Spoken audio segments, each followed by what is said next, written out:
GenX TV, where your feelings don't mean shit.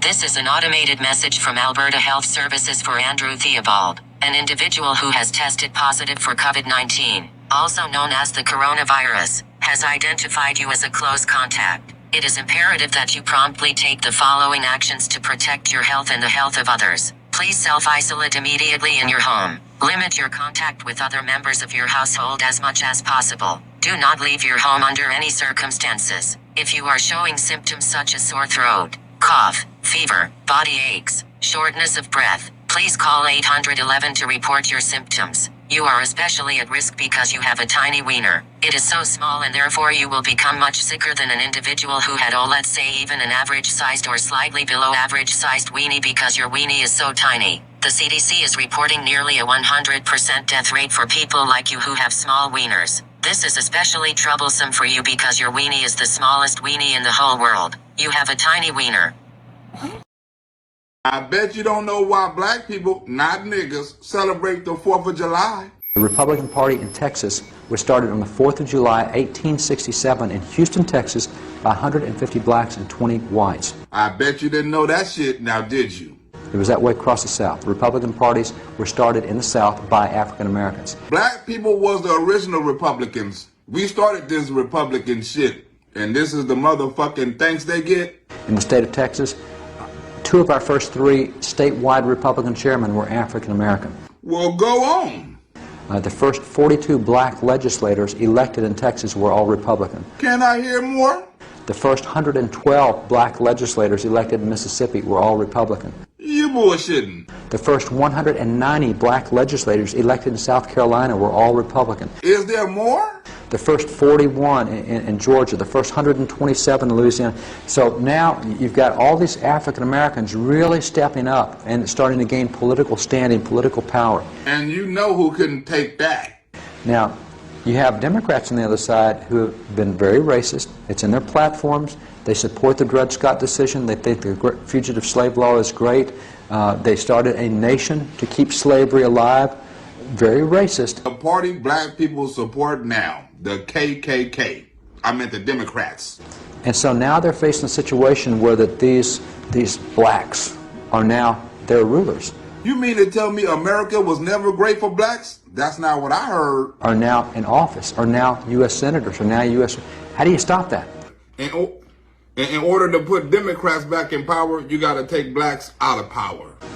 1866, Democrats themselves started the Ku Klux Klan. And black people have been fooled into thinking what the KKK represent. Google it.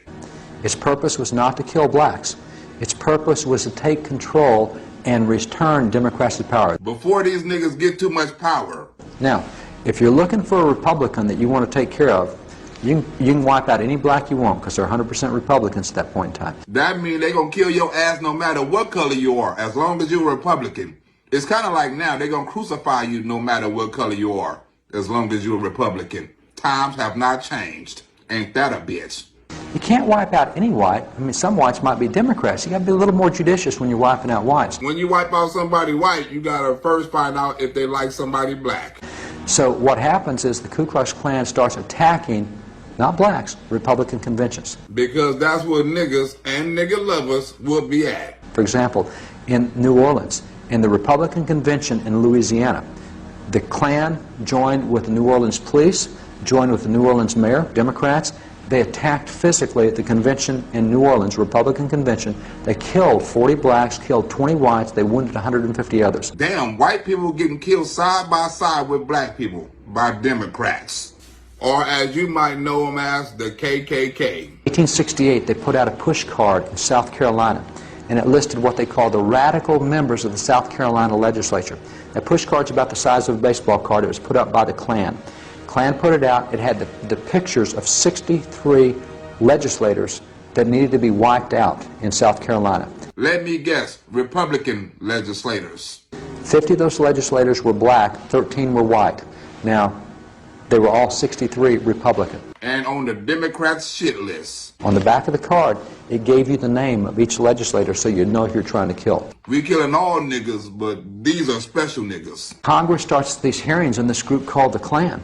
And they have hearings, and so they bring in Democrat leaders that under oath from these Democrat states said, yes, the Klan belongs to our party. They snitched on their damn selves. It's actually in Congress. 1872, the hearings, it's a 13-volume set of hearings in Congress.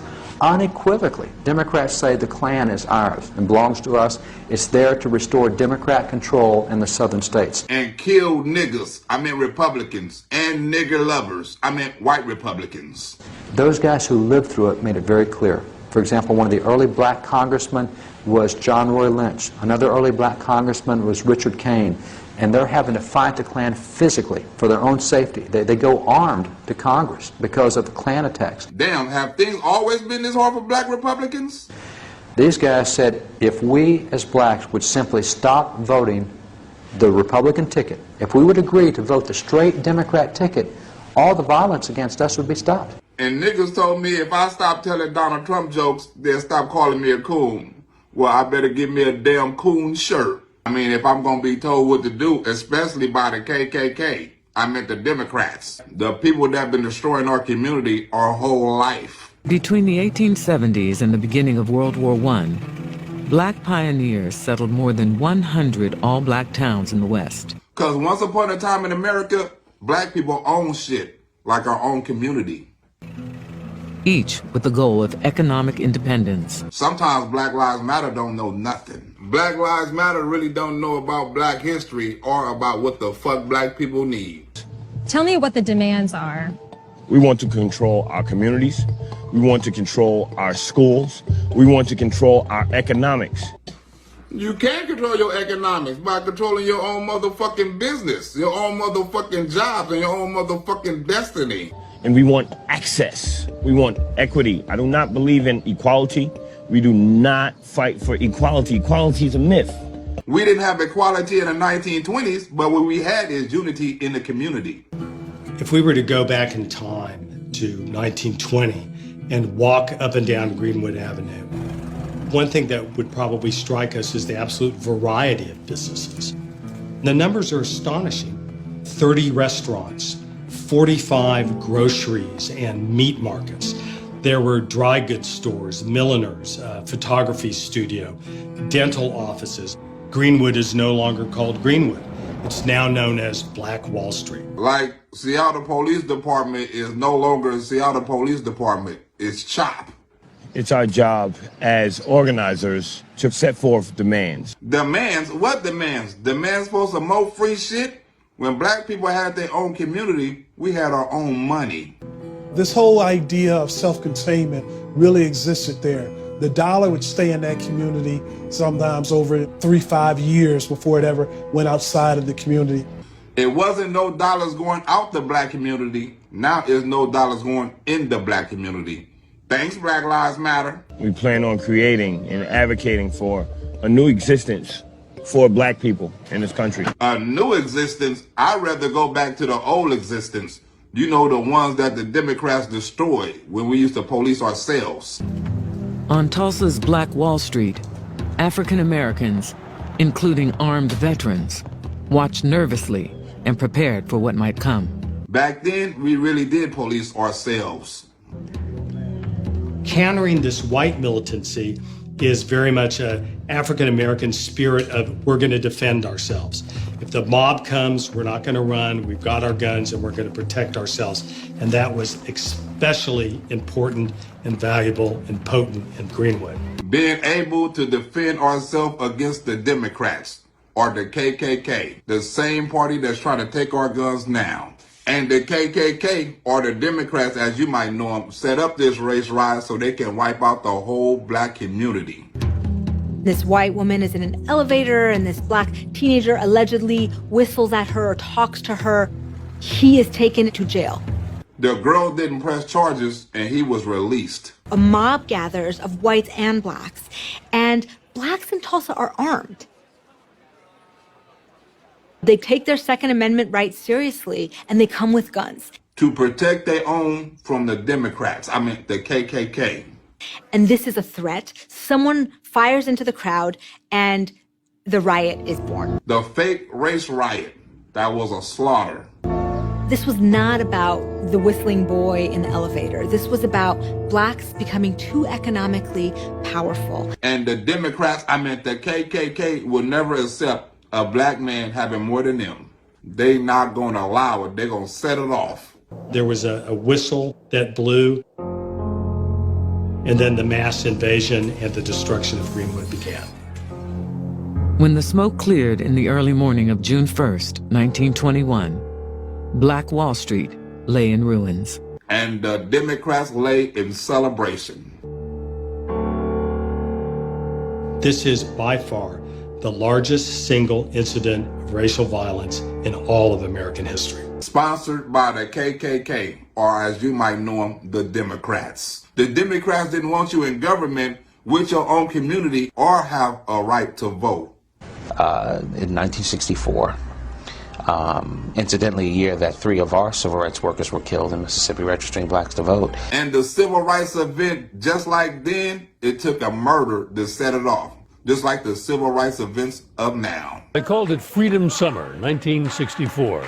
A drive to register blacks long denied the right to vote. And the civil rights event, just like then, it took some murders to set it off. Ain't that a coincidence? At a rally, Andrew Goodman heard what would become his fate. They should expect to spend in jail, and that they should expect possibly somebody to get killed. Registering blacks to vote. The KKK, the Democrats can allow that, but in order to end racism, you must first have a lesson of unity. But sometimes it takes tragedy to realize it. They were stopped by the police, accused of speeding. They were put in jail, and they were not allowed to make a phone call. And they were released at night. They got back in the car, and the Ku Klux Klan nabbed them. You mean the Democrats?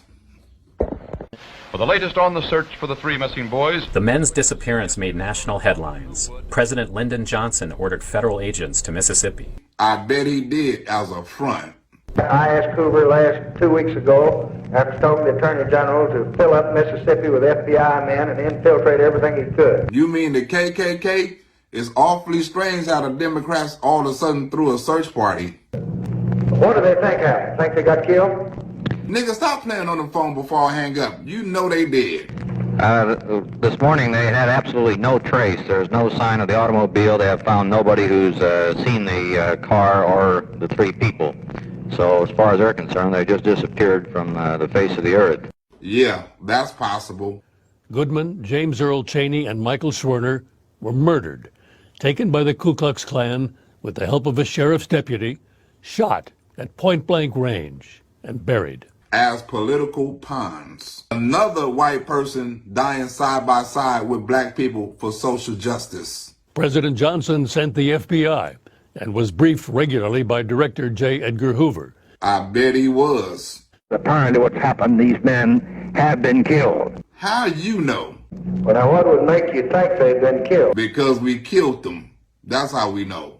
And now you know what happened. And plus the Democrats, the KKK, told me the job complete. Because of the fact that it is the same car that they were in Philadelphia, Mississippi. You knew if J. Edgar Hoover knew, that nigga LBJ knew too. It wasn't until August 4th, 1964, that their bodies were found. Found my ass. The police already knew where they was because the police the ones that helped put them there. Thousands of law enforcement agents for 44 days were looking for my brother's body and James and Mickey. They dredged out of the swamps 9 black bodies who no one had even heard of. And probably nobody cared. 1964 was a cold year, just like 2020. Was also the year that civil rights legislation, historic civil rights legislation, was being promoted. Or manipulated as a tool. And President Johnson wanted to sign it, but nevertheless it was held up, bottled up in the United States Senate by Southern Democrats. Southern Democrats, or should I say the KKK as they better known as. But early in Johnson's political career, he was no civil rights activist. casting votes against the legislation. So you saying LBJ as a Democrat didn't like niggas, but since blacks was given the right to vote, LBJ changed his mind. There's warm applause. So what was the driving force behind this momentous moment? Tricking blacks into becoming Democrats. Johnson realized that if he wanted to be president of the United States, he had to have a national base and he had to appeal to people in the North. And the only way he could do that was by basically appealing on an issue of race. And lying and saying he cared for blacks. Johnson also reportedly swore like a sailor and occasionally used the N-word. And that N-word is nigga. Just in case you new to my channel, that's my favorite word, nigga. Johnson is someone who called his driver the N-word all his life. That tells you what he think of his driver. He told him that's the way it's going to be. If you want to get along in this world, you better accept it. Exactly. You going to be a nigga whether you like it or not. So he decides that the 57 Civil Rights Act is going to be the occasion for his doing this. But I'm going to sign this bill to act like I care. In other words, until we needed black people, we didn't give a shit about black people. Now, Johnson is someone who, on civil rights issues, voted against the Fair Employment Practice Commission, voted against the anti-lynching bill, voted against abolition of the poll tax. And was a known racist. He used to call his driver by the first name of nigger. And it's the first civil rights bill that's been passed since 1875. Now, the problem with the bill is it doesn't do anything. Because the Supreme Court already said segregation is unconstitutional. So that means LBJ was about 10 years late to the Civil Rights Party. On May 17, 1954, the U.S. Supreme Court issued its landmark decision in the case of Brown versus Board of Education. Ms. Brown was the first case the Supreme Court ruled for in 1954. She was forced to travel over an hour to reach the all-black school she was assigned to attend.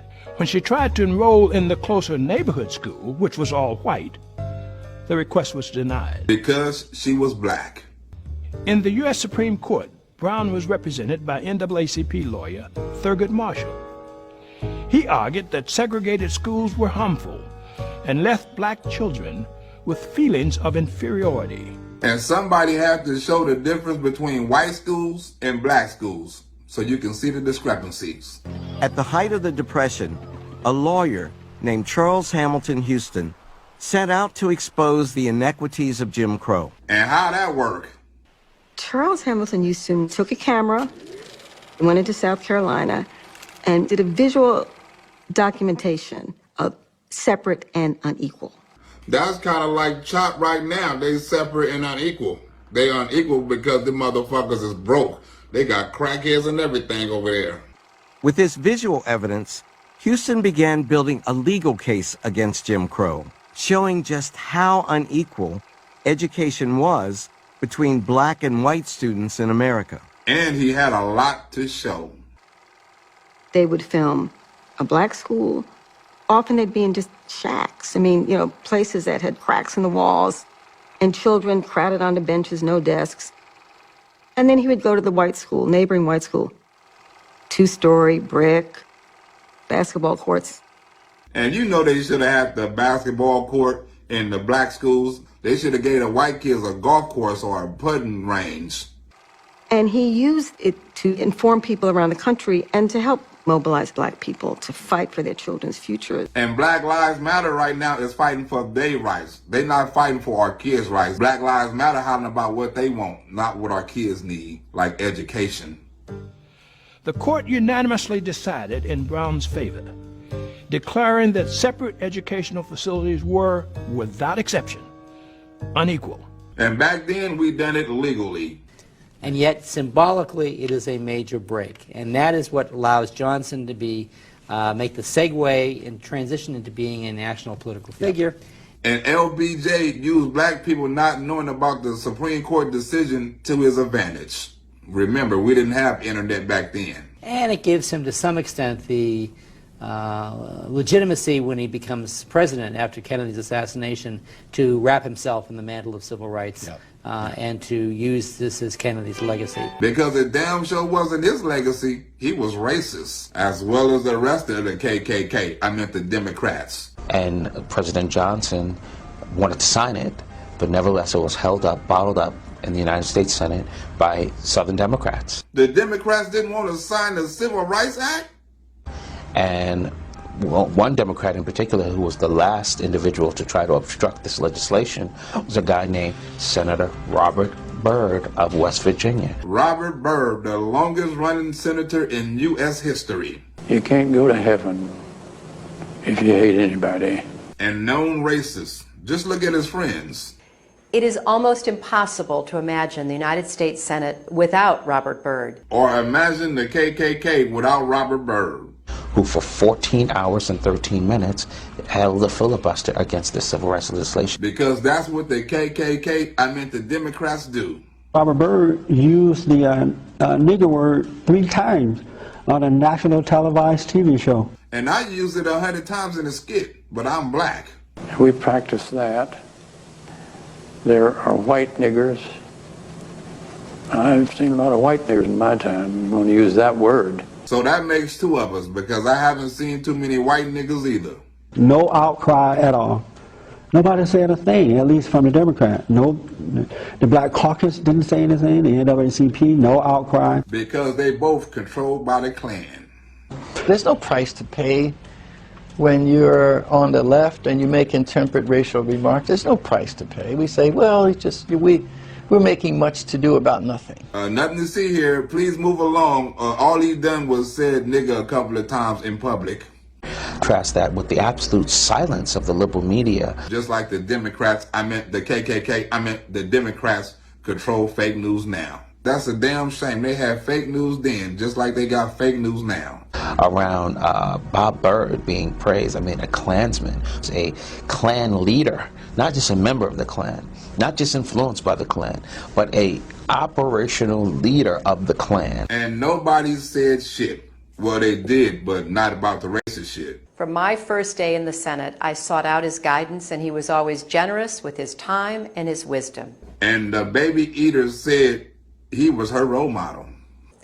I admired his tireless advocacy for his West Virginia constituents. And the West Virginia Klan chapter. As Secretary of State, I continued to rely on his advice and counsel. And I admire his hate for minorities. His fierce defense of the Constitution and the traditions of the Senate, and his passion for a government that improves the lives of the people it serves. White people. Robert C. Byrd left such a legacy. So it's pretty safe to say you learn from the best. They are often the kinds of kids that are called super predators. No conscience, no empathy. We can talk about why they ended up that way, but first we have to bring them to heel. Did Robert Byrd teach you that word? The KKK endorses Hillary Clinton. Because Hillary Clinton is a member of the KKK, just like Robert Byrd. They mentioned that he once had a fleeting association with a Ku Klux Klan, and what does that mean? I'll tell you what it means. He's racist, nigga. That's what it means. He was a country boy from the hills and hollows of West Virginia. He was trying to get elected. So he wasn't really racist. He was just playing a racist. And that's what a good person does. Playing a racist, not actually being one. He is good at this game. We have given her $20,000 anonymously for her campaign fund. And your ass ain't getting their dollar back either. She is friends with the Klan. And enemies with the blacks. But the blacks don't see it. The devil's biggest trick is tricking the world into believing that he don't exist. Or she don't exist. You know, a lot of people don't realize that. What, all this stuff she's saying now, she's saying so she can get into office. Because white people know she the Klan because she don't give a fuck about minorities. Okay? She doesn't care about illegal immigrants. She doesn't. Her and the KKK, the Democrats. She's acting like she does so she can get into office. Where she can pass racist laws. Luckily she didn't win. And thank God for that. And once she's into the office, then she'll implement her policies. Or the KKK policies. She's Democrat. The Klan has always been a Democratic organization? I don't remember when the Klan stopped being a Democratic organization, because the Democrats and the Klan is still killing niggas today. I could care less about Donald Trump. He's a millionaire. He's a businessman. He's not a politician. And he's not a Klan member either. He couldn't run this country more than he can run a county. Well, at least not the way the Democrats, the Klan wanted it ran. The KKK endorses Hillary Clinton. And Hillary Clinton endorses the KKK. For the KKK, Hillary Clinton is our choice. And not Donald Trump. Next! The Democrats always lied to black people about racism. But back in the 60s, they didn't have Donald Trump. They had Barry Goldwater.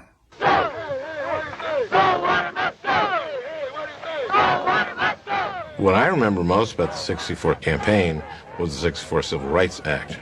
My dad had been a Republican all his life. And in 64, he switched. Along with the rest of the blacks, he was tricked. And he voted for Johnson, and he became a Democrat because Goldwater was against the 64 Civil Rights Act. Which in actuality wasn't shit, because the Supreme Court already passed a ruling in the 1950s that segregation was wrong. And they tried to use Barry Goldwater as an scapegoat for civil rights acts, just like they're trying to use Donald Trump for civil rights acts now. Because Trump was a patriot, just like Barry Goldwater. Barry Goldwater did not want to run for president of the United States. Neither did Donald Trump. The multi-millionaire real estate developer is sounding more like a politician these days than America's most grandiose and controversial builder. And he's still not sounding like a politician. He's sounding like a nationalist. What Barry Goldwater did want was to persuade a nation to listen to a message. So did Donald Trump. When he disagrees with a matter of policy, he does it in a big way. He let it be known. I was tired, and I think a lot of people are tired of watching other countries ripping off the United States. This is a great country. They laugh at us. Behind our backs, they laugh at us because of our own stupidity. So Donald Trump got tired of us getting laughed at by other countries, and so did Barry Goldwater. They both wanted to make America great again. America was drifting away from concepts that had made her the envy of the world. Barry Goldwater and Donald Trump both knew foreign policies wasn't shit. Today, he sunk $95,000 into a full-page newspaper ad appearing in many papers criticizing the administration's foreign policy. They both wanted to keep government out of your business. A message of limited government. And we're finally getting the government out of the way so you can do your jobs. They both wanted citizens to be independent, no matter what color you are. Of the productivity of a free market economy. Of the value of self-reliant Americans. The worth and responsibility of the individual. This, in fact, is our new American moment. There has never been a better time to start living the American dream. So to every citizen watching at home tonight, no matter where you've been or where you've come from, this is your time. If you work hard, if you believe in yourself, if you believe in America, then you can dream anything. You can be anything. And together, we can achieve absolutely anything.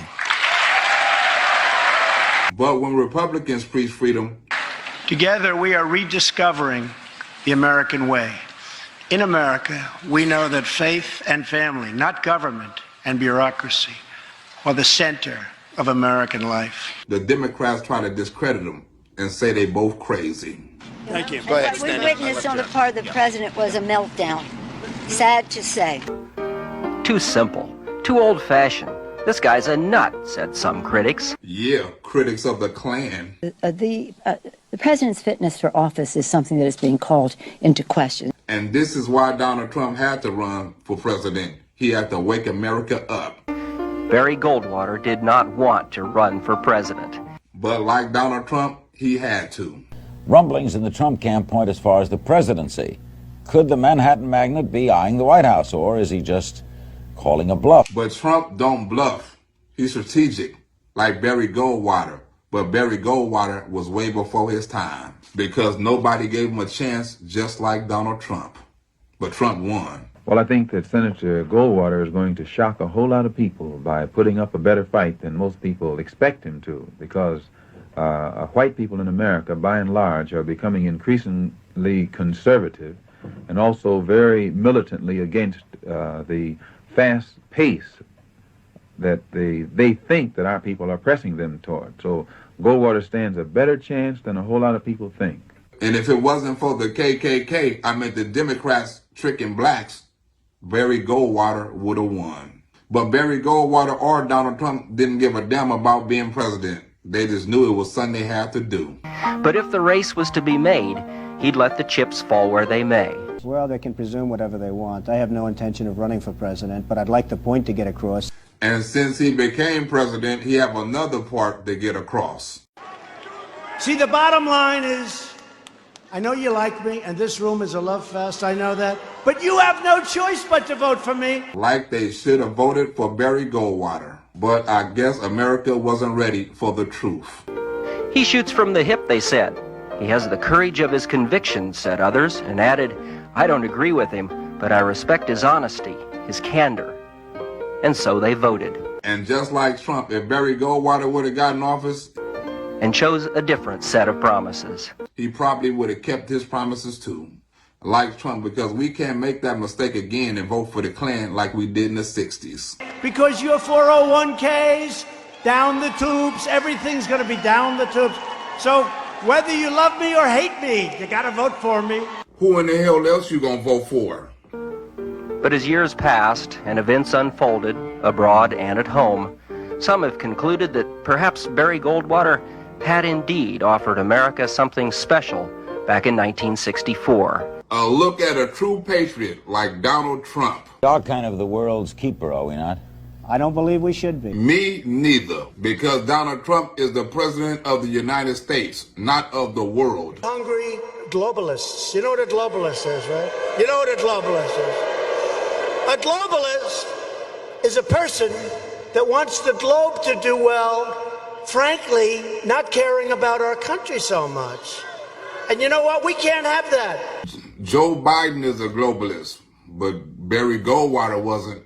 An integrity that transcends fleeting political issues. Are we going to be hearing more from Mr. Trump on issues like this as we go along? I really don't know, Larry. This is an issue that's been bothering me. It's been bothering a lot of people that I know, and I think it's an issue that had to be brought out to the fore. The concept of America financing and paying and losing lives for countries that won't even allow us to use their ships. And these are the countries that in 24 hours they'd be wiped off the face of the earth if it weren't for America. It's ridiculous. They accuse Barry Goldwater and Donald Trump of loving the country just a little too much. You know, they have a word. It sort of became old-fashioned. It's called a nationalist. And I say, really, we're not supposed to use that word. You know what I am? I'm a nationalist, okay? I'm a nationalist. Nationalist. Nothing else. This same president, by viewing the world as little more than precincts and wards, is also turning off lights, lights of leadership, lights of conscience, and lights of honesty, lights of strength, and lights of courage. And these lights need turning on. Use that word. Use that word. I'm a nationalist. The United States is, if it were a corporation, it would be bankrupt. It's losing $200 billion a year. For years now it's been losing that. What right do we have to go out and defend? Why aren't these countries, these wealthy money machines, paying us for the defense of their freedom and their nations? Why aren't they paying us? They paying us now, including the country where your daddy from, Germany. So your ass is a true nationalist. You'd put up $600 million for this? Absolutely, assuming I'm doing well. Do you have $600 million to spare? Much more than that. Write that down and write this down too. Part of the beauty of me is that I'm very rich. And got big nuts. So if I need $600 million, I can put up $600 million myself. Bitch, next, let's talk more about the Democrats and how they trick black people into becoming Democrats. Are you concerned, perhaps, about the Democrats taking advantage of this? After Lyndon Johnson, the biggest faker in the United States, having opposed the Civil Rights Act for all the years of his life, this is the phoniest individual that ever came around. Did you get that? Kind of sound like Joe Biden now.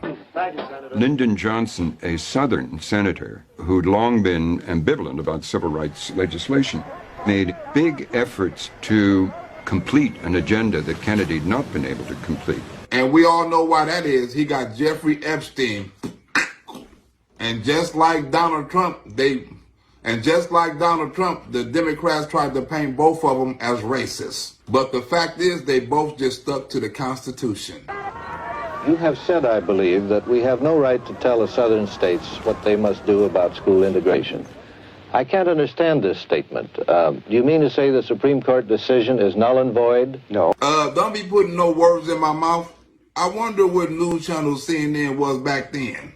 The Supreme Court decision is not necessarily the law of the land. The Constitution still is. They interpreted by that action that it was wrong to have segregation.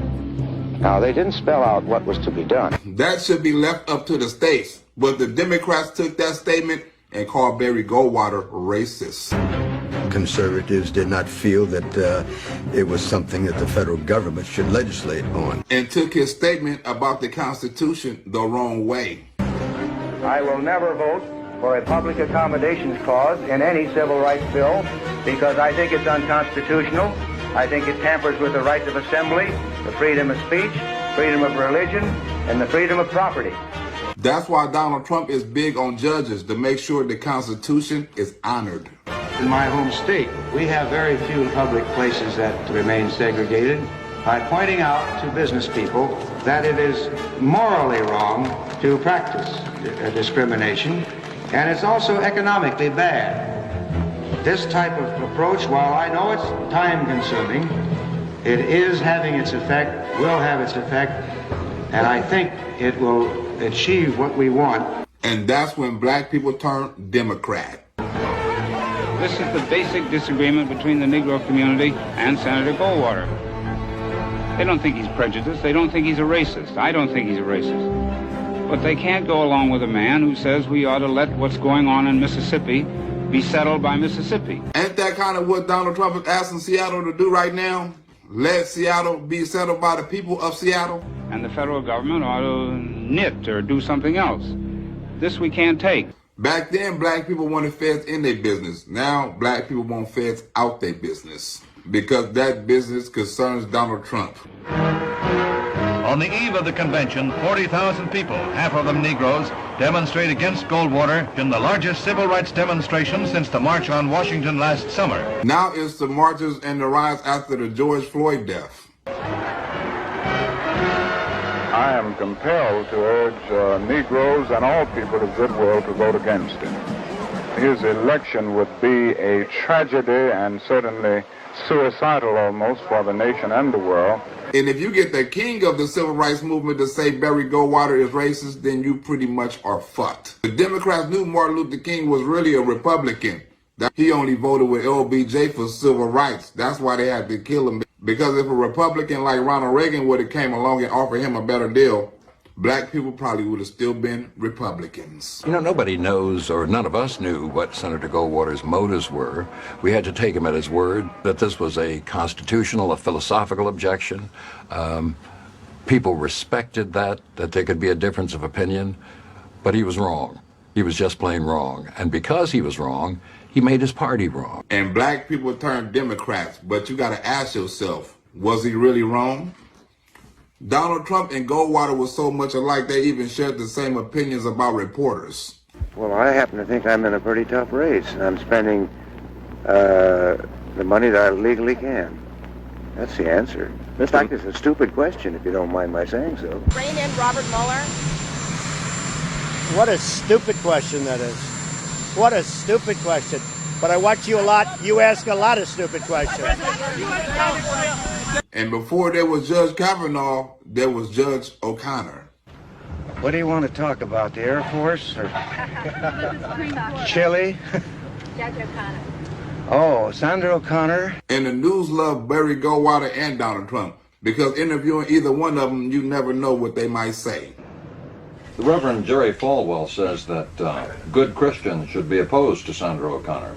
Well, you know what I said about good Christian. No, what did you say? How was that again, Senator? Well, I don't think I can use it on the air, but ass... Let us be the judge of that. Ass isn't the dirt. I said all good Christians should kick him in the ass. I will send to the Senate the nomination of Judge Sandra Day O'Connor of Arizona Court of Appeals for confirmation as an Associate Justice of the United States Supreme Court.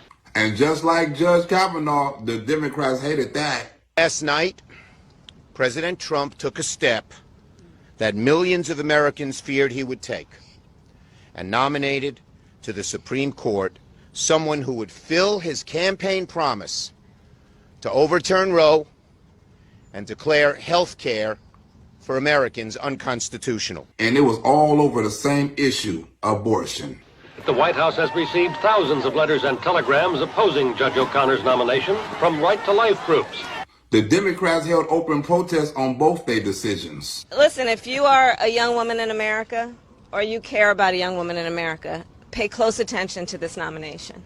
Pay close attention. I think we need to pay more attention to you. Because Kavanaugh has made his purpose clear. He told us that when he was on that list of 25. He has told us that in every decision that he has made on the issue of choice. And let's be clear about what this is about.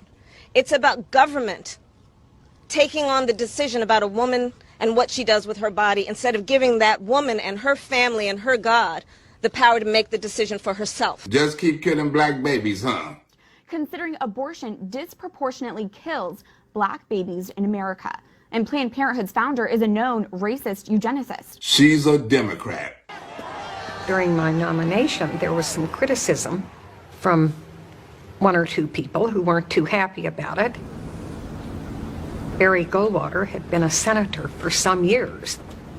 When my name surfaced, he immediately spoke out in support. Sound like Donald Trump sticking up for his friends. Like most things with Barry Goldwater, it was a black or white proposition. He was for you or not. Like Trump, either you for him or not. I don't know that I'd go that far. I got the sense my job would be contingent upon how he felt how he felt I conducted myself and whether I demonstrated loyalty. Like Donald Trump, Barry Goldwater wanted the Republican Party to be loyal. A nation where all who can will be self-reliant, with government performing only those needed and constitutionally sanctioned tasks which cannot otherwise be performed. Barry Goldwater and Donald Trump both preach independence. We see in the sanctity of private property the only durable foundation for constitutional government in a free society. They both preach freedom. We Republicans seek a government that attends to its inherent responsibilities of maintaining a stable monetary and fiscal climate, encouraging a free and a competitive economy. And like Donald Trump, Barry Goldwater talked directly to his party. And beyond that, we see and cherish diversity of ways, diversity of thoughts, of motives, and accomplishments. We don't seek to live anyone's life for him. We only seek to secure his rights, guarantee him opportunity. So whoever want to be rich can be rich. This Republican Party is a party for free men, not for blind followers and not for conformists. Barry Goldwater is a cold nigga. He's not talking to the Democrats. He's talking to the Republicans. Our Republican cause is not to level out the world or make its people conform in computer-regimented sameness.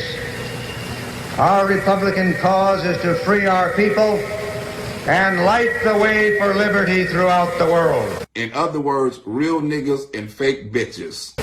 This party, its good people, and its unquenchable devotion to freedom will not fulfill the purposes of this campaign, which we launch here now, until our cause has won the day, inspired the world, and shown the way to a tomorrow worthy of all our yesteryears. So I gotta start draining the swamp. I would remind you that extremism in the defense of liberty is no vice.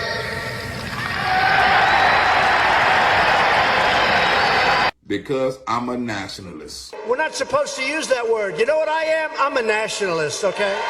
I'm a nationalist. I'm a nationalist too. Violence in our streets, corruption in our highest offices, aimlessness amongst our youth, anxiety among our elders, and there's a virtual despair among the many who look beyond material success for the inner meaning of their lives.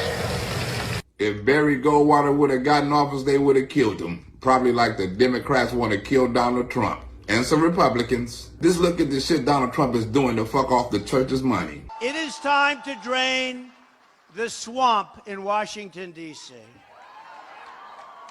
This is why I'm proposing a package of ethics reforms to make our government honest once again. And guess who Donald Trump wanted to be honest? When Bill Clinton, who was right about Obamacare 2 weeks ago, by the way, he said it's crazy, came into office, he signed an executive order saying if you work for the White House or a federal agency, you can't lobby the government for 5 years after you leave. But then President Clinton did what the Clintons always do.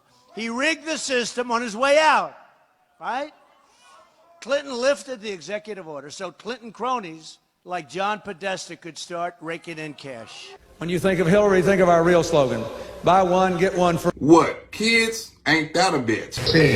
Small men seeking great wealth or power have too often and too long turned even the highest levels of public service into mere personal opportunity. I honestly think the Republicans through the election, they didn't want Barry Goldwater in. I think they were scared. We must know the whole good is the product of many single contributions. That means where we go one, we go all.